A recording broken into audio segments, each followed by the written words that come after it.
নমস্কার, বেদান্ত বার্তা আজকে চলে এসেছে কলকাতার একটি ঐতিহাসিক এবং জাগ্রত মা কালীর মন্দির। এটা হচ্ছে আমাদের চাঁদনী চক, ধর্মতলার চাঁদনী চক এবং যোগাযোগ ভবনের ঠিক উল্টো দিকেই এই ঐতিহাসিক প্রাচীন জাগ্রত মায়ের মা কালীর মন্দির। এখানে আমরা আজকে এসেছি। খুব সুন্দর এবং খুব বড় জায়গা জুড়ে এই ধর্মতলার বুকে এই মন্দিরটি রয়েছে।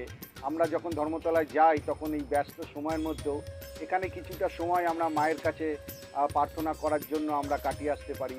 সুন্দর এখানে বসার জায়গা রয়েছে, মাকে পূজা দেওয়ার সমস্ত ব্যবস্থা রয়েছে, পুরোহিত মশাই রয়েছেন এবং এই মন্দিরটি খুবই জাগ্রত। মা দক্ষিণাকালী রূপে এখানে পূজিত হন। মায়ের এখানে কোষ্ঠী পাথরের মূর্তি রয়েছেন। মাকে এখানে আমরা আমাদের মনের কথা জানাতে পারি। এই মন্দিরই পূজারী তিনি আমাদের জানালেন যে এই মন্দিরে কখন পুজো হয় এবং কী রীতিতে এখানে পুজো হয় এবং মন্দির কখন খোলা বন্ধ হয়। তো আপনারা যখন কলকাতার ধর্মতলায় আসবেন তখন অবশ্যই মায়ের এই মন্দিরটি আপনারা দর্শন করে যাবেন, মাকে আপনাদের মনের কথা জানাবেন। রাজকৃষ্ণ রামকৃষ্ণ কালী মন্দির।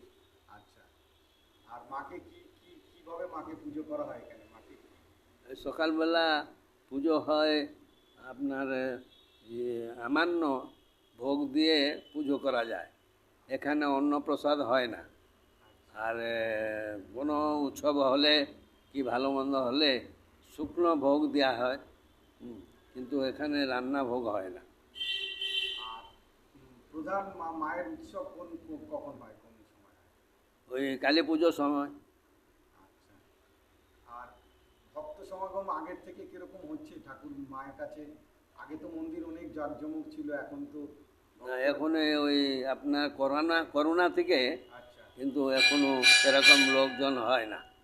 আচ্ছা, তো আপনারা কি বলবেন আমাদের এই আধ্যাত্মিকতা, মায়ের কাছে আসা, মায়ের কাছে মনের কামনা জানানো, তো সেই ব্যাপারে কি বলবেন ভক্তদের?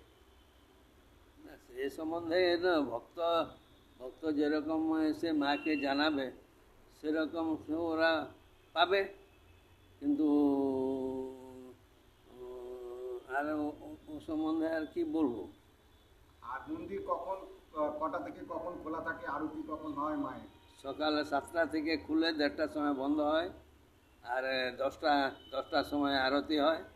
সন্ধে 5টা থেকে 9টা পর্যন্ত খোলা, 7টার সময় আরতি হয়। জয় মা।